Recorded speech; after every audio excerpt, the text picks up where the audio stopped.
ओम श्री सीतारामचंद्राभ्यां नमः। श्रीमद् वाल्मीकि रामायण अयोध्या कांडम द्विचत्वारिंशः सर्ग यानी सर्ग 42। इस सर्ग में राजा दशरथ का पृथ्वी पर गिरना, श्री राम के लिए विलाप करना, कैकेयी को अपने पास आने से मना करना और उसे त्याग देना, कौशल्या और सेवकों की सहायता से उनका कौशल्या के भवन में आना और वहां भी श्री राम के लिए दुख का ही अनुभव करना। यावत् तु निर्यतस्य रजोरूपमदृश्यत नैवेत्वाकु वरस्तावत् संजहारात्मचक्षुषी। वन की ओर जाते हुए श्री राम के रथ की धूल जब तक दिखाई देती रही तब तक इक्ष्वाकु वंश के स्वामी राजा दशरथ उधर से अपनी आंखें नहीं हटा पाए। यावद् राजा प्रियं पुत्रं पश्यत्यंत धार्मिकं तावद् व्यवर्धतेवास्य धरण्यां पुत्र दर्शने। वे महाराज अपने अंतिम धार्मिक प्रिय पुत्र को जब तक देखते रहे तब तक पुत्र को देखने के लिए उनका शरीर मानो पृथ्वी पर बढ़ रहा था। वे ऊंचे उठ उठकर उनकी ओर निहार रहे थे। न पश्यति रजोप्यस्य यदा रामस्य भूमिपः तदार्तश्च निशन्नश्च पपात धरणी तले। जब राजा को श्री राम के रथ की धूल भी नहीं दिखाई देने लगी तब वे अत्यंत आर्त और विषादग्रस्त होकर पृथ्वी पर गिर पड़े। तस्य दक्षिण मनवागात कौसल्या बाहु मंगना परं चास्यान्वगात पार्श्वं कैकेयी सा सुमध्यमा। उस समय उन्हें सहारा देने के लिए उनकी धर्मपत्नी कौसल्या देवी दाहिनी बाह के पास आई और सुंदरी कैकेयी उनके वाम भाग में जा पहुंची। तांग नयेन च संपन्नो धर्मेण विनयेन च उवाच राजा कैकेयीं समीक्ष्य व्यथितेन्द्रियः। कैकेयी को देखते ही नए, विनय और धर्म से संपन्न राजा दशरथ की समस्त इंद्रियां व्यथित हो उठी। वे बोल उठे, कैकेयी माम कांगानी मास प्राक्षिः पाप निश्चये नहि त्वांग द्रष्टुमिच्छामि न भार्या न च बांधवी। पापपूर्ण विचार रखने वाली कैकेयी, तू मेरे अंगों का स्पर्श न कर, मैं तुझे देखना नहीं चाहता। तू ना तो मेरी भार्या है और न ही मेरी बांधवी। ये च त्वामनुजीवन्ति नाहं तेषां न ते मम केवलार्थ परांग हि त्वां भक्त धर्मांग त्यजाम्यहम्। जो तेरा आश्रय लेकर जीवन निर्वाह करते हैं मैं उनका स्वामी नहीं हूँ और वे मेरे परिजन नहीं हैं। तूने केवल धन में आसक्त होकर धर्म का त्याग किया है, इसलिए मैं तेरा परित्याग करता हूँ। अगृह्यं यच्च ते पाणि मग्निं पर्यनयं च यत् अनुजानामि तत् सर्वमस्मिल्लोके परत्र च। मैंने जो तेरा पानी ग्रहण किया है और तुझे साथ लेकर अग्नि की परिक्रमा की है, तेरे साथ का वह सारा संबंध इस लोक और परलोक के लिए भी मैं त्याग देता हूँ। भरतश्चेत प्रतीतः स्याद् राज्यं प्राप्येत तव्ययं जन्मे स दद्यात् पितृर्थं मांग तहत तद्दतमागमत्। तेरा पुत्र भरत भी यदि इस विघ्न बाधा से रहित राज्य को पाकर प्रसन्न हो तो वह मेरे लिए श्राद्ध में जो कुछ पिंड या जल आदि दान करे वह मुझे प्राप्त न हो। अथ रेणु समुद्वस्तं समुत्थाप्य नराधिपं निवर्तत तदा देवी कौसल्या शोक कर्षिता। तदनंतर शोक से कातर हुई कौसल्या देवी उस समय धरती पर लौटने के कारण धूल से व्याप्त हुए महाराज को उठाकर उनके साथ राजभवन की ओर लौटी। अत्वैव ब्राह्मणं कामात् पृष्ठवाग्निमिव पाणिना अन्वत्प्यत धर्मात्मा पुत्रं संचिन्त्य राघवम। जैसे कोई जानबूझकर स्वेच्छापूर्वक ब्राह्मण की हत्या कर डाले अथवा हाथ से प्रज्वलित अग्नि का स्पर्श कर ले और ऐसा करके संतप्त होता रहे, उसी प्रकार धर्मात्मा राजा दशरथ अपने ही दिए हुए वरदान के कारण वन में गए हुए श्री राम का चिंतन करके अनुतप्त हो रहे थे। निवृत्तेव शीदतो रत्वत्मसु राज्यो नाति बभौ रूपं रस्तशांशुमतो यथा। राजा दशरथ बार बार पीछे लौटकर रथ के मार्गों पर देखने का कष्ट उठाते थे।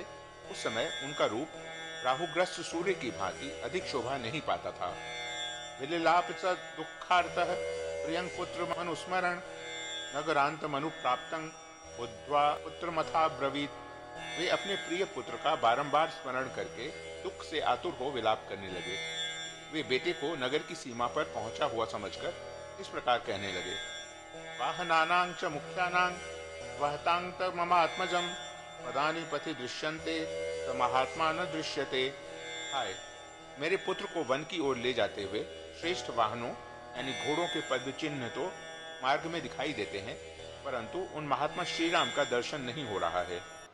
यह सुखे नो पधानेषु शेते चंदन रूषितः विद्यमानो महार्हाभिः विभिर्मम सुतोत्तमः स नूनं क्वचित् देवाद्य वृक्षमूलमुपाश्रितः काष्ठं वा यदि वाष्मान उपधाय शयिष्यते। जो मेरे श्रेष्ठ पुत्र श्री राम चंदन से चर्चित हो सखियों का सहारा लेकर उत्तम शैयाओं पर सुख से सोते थे और उत्तम अलंकारों से विभूषित सुंदरी स्त्रियां जिन्हें गजन डुलाती थी, वे निश्चय ही आज कहीं वृक्ष की जड़ का आश्रय ले अथवा किसी काठ या पत्थर को सिर के नीचे रखकर भूमि पर ही शयन करेंगे। उत्थास्यति च मेदिन्याः कृपणः पांशुकुंठितः विनिश्वसन प्रस्त्रवणात् करेणु नामी वर्षभः। फिर अंगों में धूल लपेटे दीन की भांति लंबी सांस खींचते हुए वे उस शयन भूमि से उसी प्रकार उठेंगे जैसे किसी झरने के पास से गजराज उठता है। रक्षन्ति नूनं पुरुषा दीर्घबाहुं वनेचराः राममुत्थाय गच्छन्तं लोकनाथ मनाथवत्।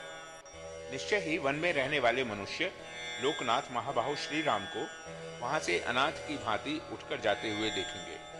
सा नूनं जनकश्रेष्ठा सुता सुख सदोचिता कंटकाक्रमणक्लांता वन मध्य गमिष्यति।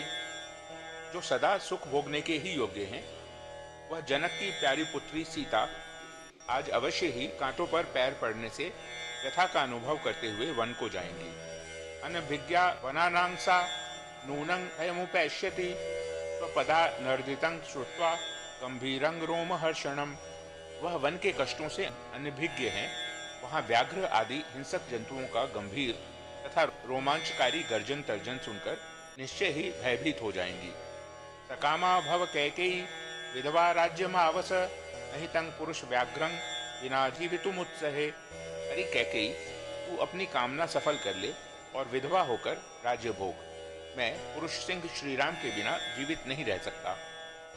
इत्येवं विलपन राजा जनौघेनाभिसंवृतः अपस्नात इवारिष्टं प्रविवेश गृहोत्तमम्।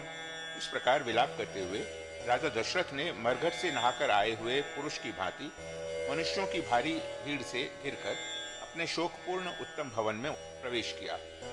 शून्य चत्वर वेश्वांतांग सवृतापण वेदिकां क्रांत दुर्बल दुखार्तां नात्याकीर्ण महापतां राम वेक्ष्य पुरीं सर्वांग राममेवानुचिन्तयन् विलपन प्राविशद राजा गृहं सूर्येवाम्बोधम्।